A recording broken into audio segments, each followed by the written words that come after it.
Hello chess fans, it's round 2 of the Chess Olympiad in Budapest. And in this video, I'm going to show you an absolutely fascinating game played between Icelandic Grandmaster Stefansson with the white pieces and his opponent with the black pieces is Gukesh from India, the current World Championship challenger, as his match with world champion Ding Liren is only 2 months away from now. So it's interesting to see how Gukesh is going to perform in this event. It's a nice warming up for his World Championship match, but he's also playing now for India. And India, remember that last Olympiad in 2022, playing on home soil, the Indians, they failed to deliver, and Uzbekistan managed to become the gold medalist winners. Now they are looking out for revenge. And well, India started very well with a clean sweep 4-0 in the first match. And now, against Iceland, let's see what's gonna happen. Stefansson with the white pieces, Gukesh with black. It's a very interesting game. I'm pretty sure you will like it. So I'm asking you for a small favor. Hit the subscribe button so that we are on our way to reach 10,000 subscribers. Thanks for all the support, guys. Here we go with the game. Stefansson goes for the move 1d4, knight f6, c4, e6, knight f3. And here I would say already the first interesting moment in the game, as there are so many possible moves. But the move played by Gukesh is something you would not expect. And it's something I would beginners not recommend to play. It's the move h6. What's the idea of this little pawn move? It doesn't really contribute to black's development. Well, it's kind of a solid waiting move. White can never really bring the bishop out to g5 any longer. That is one idea. And very soon, probably we'll get some sort of transposition to one of the main lines. So it's not really a bad move, but it's super, super deep. And even I fail to understand all the ins and outs of this move. So let's go ahead with the game. G3.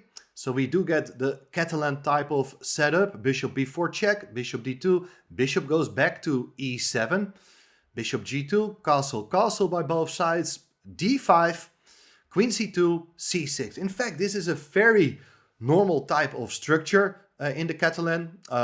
Black has inserted that check on b4 with the idea to prove that the bishop on d2 is worst placed. Like very often, White would like to develop the knight to d2 with the idea to prepare the move e4. Now that is not possible.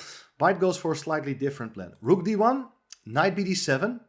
The bishop goes to f4. So here you see already that the bishop is looking for a more active spot. But black is grabbing space here with the move a5. Grabbing space on the queen side, typical idea.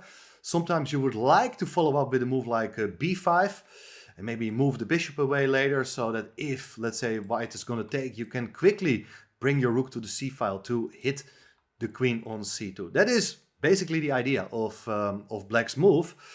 And interestingly, this position was reached in an earlier game by Gukesh. He played it last year with the black pieces in a game against Grandmaster Duda from Poland. In that game, the move h4 was played. Well, this is modern chess, guys. All these pawn moves on the flank, I fail to understand all the ins and outs. But probably that move has the idea to prevent black from ever carrying out the move g7, g5. Well, in any case, we don't really know what Gukesh had in mind for that game. Because now Stefansson played the move knight c3. He's developing the knight to the most active square, but inviting black to capture the pawn on c4. And that pawn cannot be regained immediately because the knight is obstructing the path of the queen. So white is looking for an alternative plan to regain the pawn. Knight e2, and here the move knight e5. So white can take the pawn on c4. The pawn is back. But there's knight takes f4, g takes f4. This is also a very typical structure in this Catalan opening. Like, black has the bishop pair, but look at that bishop on c8. It is being restricted by its own pawns on the light square. So that bishop is not great yet. What does white get in return? Well, a small space advantage in the center. Nice control over the e5 square. So the main task here for white in these positions is to prevent black from carrying out a pawn break, to open up the position and activate the bishops. Well, it's not going to be easy to carry out a pawn break. First things first, as black moves the knight to f6. The knight goes to e5. Looks like a nice square for this piece. Bishop d7. Where's the bishop going? Well, white goes for the move e3, strengthening the pawn formation in the center. Bishop e8. That's something you probably didn't see coming at all. Why is the bishop better placed on e8 than on c8? Well, now the queen and rook are connected, so the rook can probably join play very soon. But black has very specific plan in mind. Let's see what's going to happen.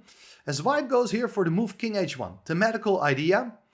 And black also leaves with the king the g file, king h8 played. And now the rook comes to g1. So white is maybe looking for attacking chances on the king side. Well, that could be one idea. Black goes for rook c8, so the rook is about to join play.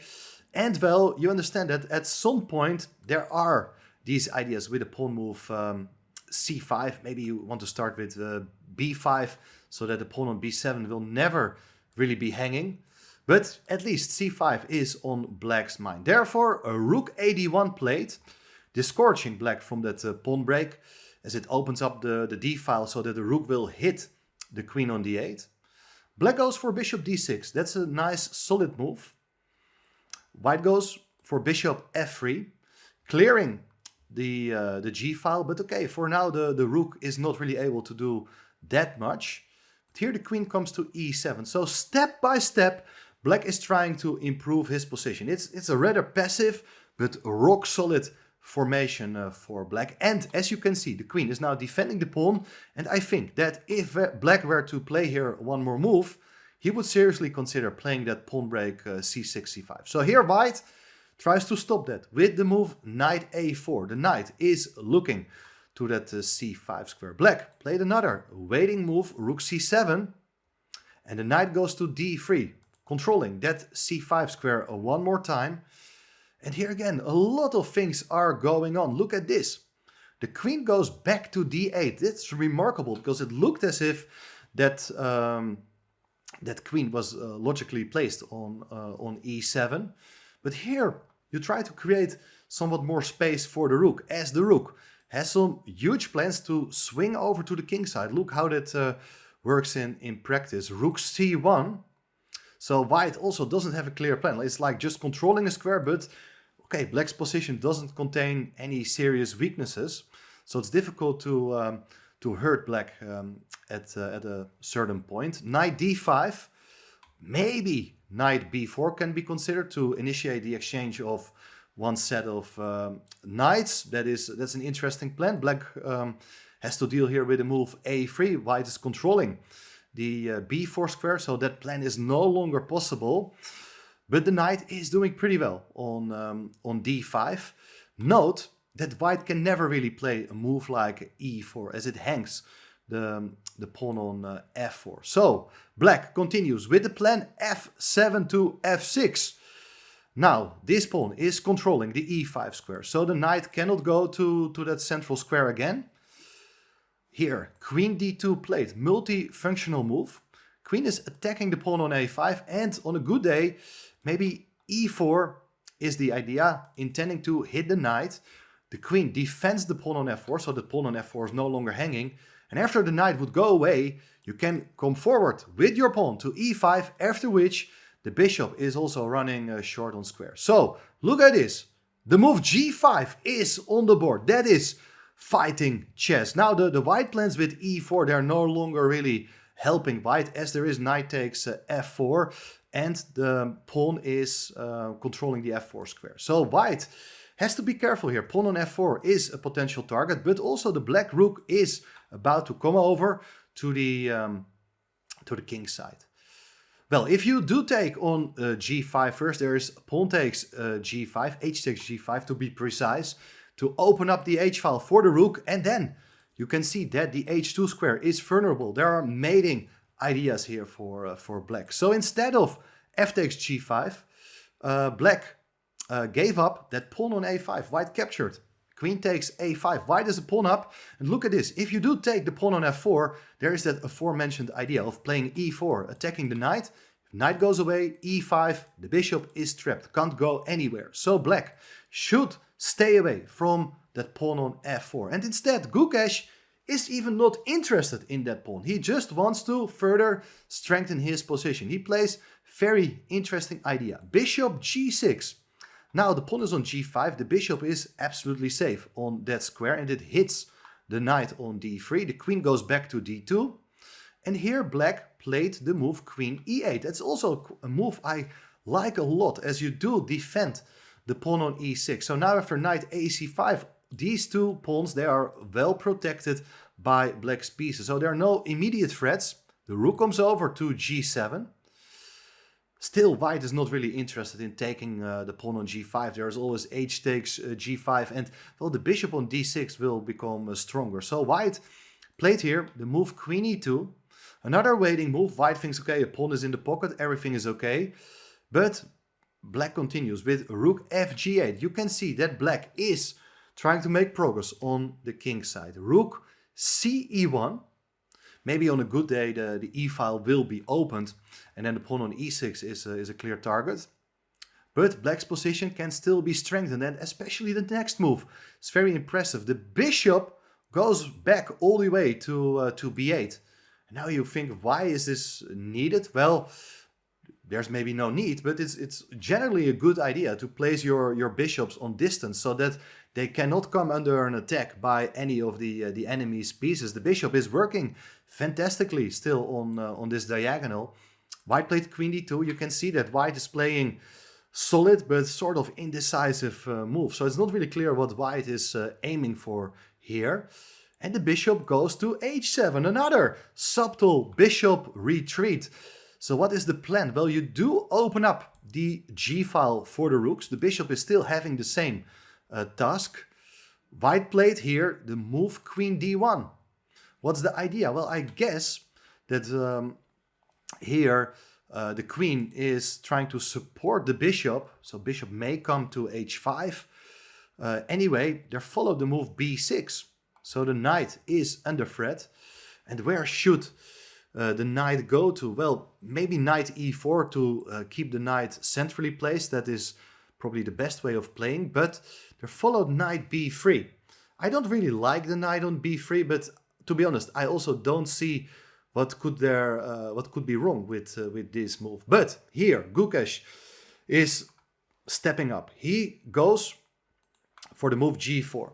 Excellent idea. Attacking the bishop. And now you may think, well, that pawn on g4, it's 3 times attacked by queen, bishop and rook. But if you do take the pawn, there's a nice little tactical intermezzo with rook takes g4, bishop takes g4, and you can take with the bishop on d3. Black is winning a piece, as if you do take back, it's rook takes g4. Black is up a full piece, and you see the difference. Had that knight been on e4 instead, well, that same sort of idea would not really work at all. The knight is closer to the king side. The bishop is defending the knight on e4. Things are looking much more solid as the knight on d3 is not under threat. Well, let's go back to the game. After the move g4, white goes back with the bishop to g2.